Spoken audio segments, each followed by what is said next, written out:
Every city in the eastern Mediterranean was destroyed. Relatively insignificant and unfortified towns.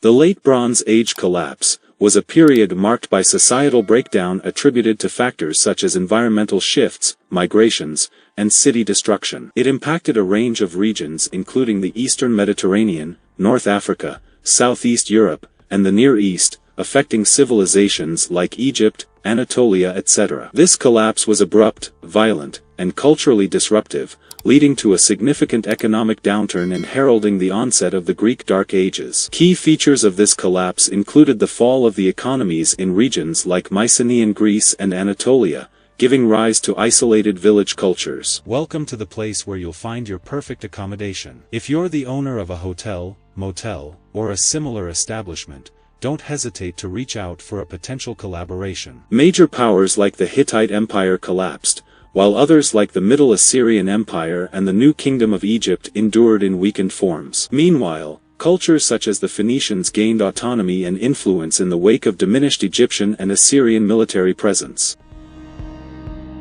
Between approximate 1200 and 1150 BC, witnessed the collapse of civilizations including the Mycenaean kingdoms, the Kassites in Babylonia, the Hittite Empire in Anatolia. This era also saw the destruction of Ugarit and Amorite states in the Levant, the fragmentation of Luwian states in Anatolia, and a chaotic phase in Canaan. Despite the collapse, a few states managed to survive, notably Assyria, the New Kingdom of Egypt, the Phoenician city-states, and Elam. By the 12th century BC, Elam's influence waned after defeats by Nebuchadnezzar I, who revived Babylonian fortunes before facing setbacks against the Assyrians. After the death of Ashur-bel-kala around 1056 BC, Assyria entered a period of decline lasting a century, with its empire shrinking significantly by 1020 BC. By the time of Weneman, Phoenicia had regained independence from Egypt, illustrating the complex political landscape emerging from the Bronze Age.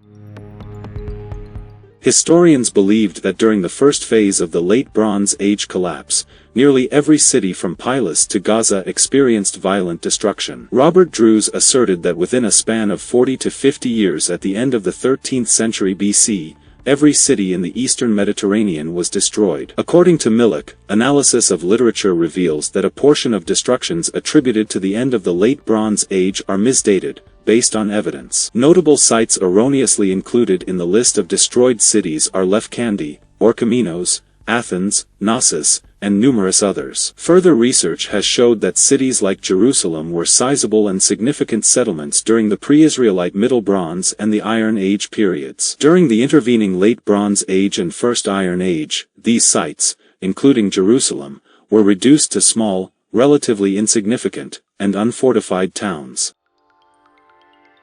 Several theories have been suggested to explain the collapse, encompassing climatic shifts like droughts or volcanic activity, invasions by entities like the Sea Peoples, the advent of iron metallurgy, advancements in military strategies, and various failures within political, social, and economic structures. However, no single theory has garnered widespread agreement. It's probable that a combination of these factors contributed to the collapse.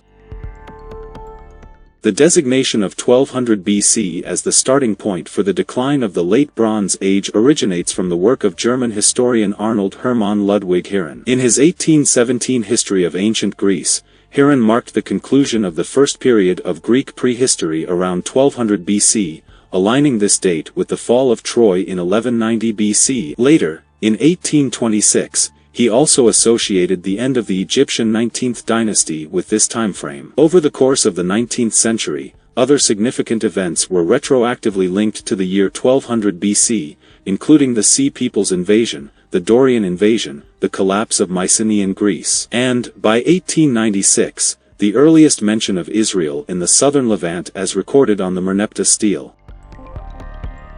Remnants of the catastrophe lingered in cultural recollections, often portraying a bygone era of prosperity and splendor, sometimes referred to as a lost golden age. Hesiod, for instance, described a sequence of ages, gold, silver, and bronze, distinct from the harsh contemporary age of iron, with the Age of Heroes serving as a transition. Rodney Castledenne has proposed that recollections of the Bronze Age collapse might have influenced Plato's narrative of Atlantis as depicted in Timaeus and Critias. Over time, during the concluding Dark Age period, what remained of the Hittites gradually unified into small Syro-Hittite entities in regions like Cilicia and the Levant. These emerging states comprised a blend of Hittite and Aramean influences. From the middle of the 10th century BC onward, a succession of diminutive Aramean realms emerged in the Levant, alongside the establishment of Philistine settlements in southern Canaan. In this region, various Canaanite-speaking groups had previously formed distinct political entities such as Israel, Moab, Edom, and Ammon. The Late Bronze Age witnessed environmental changes, including dwindling tree cover in the Mediterranean, possibly exacerbated by the driest period of the era. This time was marked by migration, particularly evident in the southern Levant where the Dead Sea region experienced a drastic drop in subsurface water levels. Droughts in the Nile Valley contributed to the emergence of the Sea Peoples and their migration, leading to political instability in New Kingdom Egypt. Analyses utilizing the Palmer Drought Index suggest that drought likely affected regions associated with the Late Bronze Age collapse. Research in 2012 proposed that the diversion of midwinter storms from the Atlantic to Central Europe could have been linked to the collapse. Recent studies of ancient plant remains from Syria indicate limited evidence of widespread famine during the Late Bronze Age to Iron Age transition.